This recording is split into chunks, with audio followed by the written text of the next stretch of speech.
ನಮ್ಮೆಲ್ಲರನ್ನು ನಮ್ಮ ಮನಸ್ಸಿಗೆ ದುಃಖವನ್ನು ನೀಡಿದಂತಹ ಒಂದು ವಾರ್ತೆಯಾಗಿತ್ತು. ಸ್ವತಃ ತಂದೆಯನ್ನೇ ಕೊಂದ ಮಗು. ಯಾಂತಕ್ಕಾಗಿ ಕೊಂದಿರಬಹುದು, ಯಾವುದೇ ಕಾರಣಗಳಿಲ್ಲ. ಓದಿನ ಕಡೆ ಗಮನ ಕೊಡು, ಓದು ಓದು ಓದು ಎಂದು ಹೇಳಿದ್ದಕ್ಕಾಗಿ ಮಾತ್ರವಾಗಿತ್ತು ತಂದೆಯನ್ನು ಕೊಂದಿರುವಂತಹ ಒಂದು ಘಟನೆ ನಡೆದದ್ದು.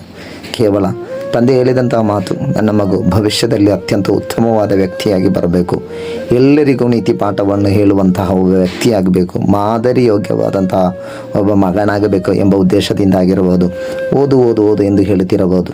ಆದರೆ ಕೆಲವೊಂದು ಸಲ ಆ ಓದು ಓದು ಎಂದು ಹೇಳುವಂತಹ ಮಾತುಗಳು ಕೂಡ ಇಂದಿನ ಮಕ್ಕಳಿಗೆ ಅದು ನೋವಾಗಬಹುದು. ಯಾಕೆಂದರೆ ಕಳೆದ ಪ್ರಪಂಚಕ್ಕಿಂತಲೂ ಪ್ರಪಂಚವು ತುಂಬ ಬದಲಾವಣೆಯನ್ನುಗೊಂಡಿದೆ. ಪ್ರೀತಿಸಬೇಕಾದಂತಹ ಸಂದರ್ಭಗಳು ಅವರು ಇನ್ನೊಂದು ತಂದೆ ತಾಯಿಯನ್ನು ನೋಡುತ್ತಿದ್ದಾರೆ. ಅದೇ ರೀತಿಯಾಗಿ ಒಂದೇ ಇಬ್ಬರು ಮಕ್ಕಳಿದ್ದವರು ತುಂಬ ಪ್ರೀತಿಯನ್ನು ಕೊಡುತ್ತಿರುವಾಗ ನೀವು ಅತ್ಯಂತ ಓದು ಓದು ಓದು ಎಂದು ಹೇಳಿ ಅವರ ಹಿಂದೆ ಬಿದ್ದರೆ ಒಂದರ್ಥದಲ್ಲಿ ಅವರು ನಿಮಗೆ ಶತ್ರುವಾಗಿ ಕಾಣಬಹುದು. ಪ್ರೀತಿಯಿಂದಲೇ ಅದನ್ನು ಹೇಳುವಂತಾಗಿರಿ.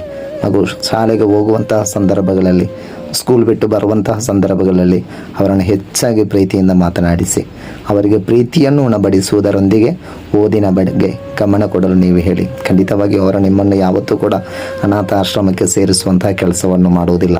ಮಾತ್ರವಲ್ಲದೆ ನಿಮ್ಮನ್ನು ಯಾವತ್ತೂ ಕೂಡ ಅವರು ಬಿಟ್ಟು ಹೋಗುವುದಿಲ್ಲ. ಅದಕ್ಕಾಗಿ ಸಣ್ಣದರಲ್ಲಿ ನೀವು ಕೊಡುವಂತಹ ಪ್ರೀತಿ, ಆ ಒಂದು ನೀವು ನೀಡುವಂತಹ ಕೈತುತ್ತು ಆಗಿರಲಿ, ನಿಮ್ಮ ಪ್ರೀತಿಯ ಮಾತುಗಳಾಗಿರಲಿ, ಅವರ ಜೀವನದಲ್ಲಿ ಅತ್ಯಂತ ಉನ್ನತಿಗೆ ಅವರನ್ನು ಏರಿಸಲು ಅದು ಸಾಧ್ಯವಾಗುತ್ತದೆ. ಖಂಡಿತವಾಗಿಯೂ ತಂದೆಯಂದಿರೆ, ತಾಯಂದಿರೆ, ನಿಮಗೆಲ್ಲರಿಗೂ ಇಪ್ಪಡಾಗಬೇಕೆಂದರೆ ಸಣ್ಣದರಲ್ಲಿ ಅವರನ್ನು ಪ್ರೀತಿಸುವಂತಹ ರೂಪದಲ್ಲಿ ಪ್ರೀತಿಸಬೇಕು, ಗೌರವಿಸುವಂತಹ ರೂಪದಲ್ಲಿ ಗೌರವಿಸಬೇಕು. ಅವರ ಸ್ನೇಹಿತರ ಮುಂದೆ ಅವರನ್ನು ಹೀಯಾಳಿಸದೆ, ಅವರ ಅಭಿಮಾನಕ್ಕೆ ಯಾವುದೇ ರೀತಿಯ ನೋವನ್ನುಂಟು ಮಾಡದೆ, ಅವರನ್ನು ತಿದ್ದುವಂತಹ ರೂಪದಲ್ಲಿ ಒಬ್ಬನಾಗಿರುವಾಗ ಅವರನ್ನು ಪ್ರೀತಿಯಿಂದ ತಿದ್ದಲು ನಾವು ತಯಾರಾದರೆ ಖಂಡಿತವಾಗಿಯೂ ನಮ್ಮ ಮಕ್ಕಳು ನಮ್ಮನ್ನು ಬಿಟ್ಟು ಯಾವತ್ತೂ ಹೋಗುವುದಿಲ್ಲ. ಅನಾಥಾಶ್ರಮಗಳಿಗೆ ನಮ್ಮನ್ನು ಕೊಂಡೋಗುವಂತಹ ಒಂದು ದಾರಿಯನ್ನು ನಾವೇ ಕಂಡುಕೊಳ್ಳುವಂತಹ ಒಂದು ಅವಸ್ಥೆ ಬಾರದಿರಲಿ ಎಂದು ಹೇಳುತ್ತಾ ನಿಮ್ಮವ.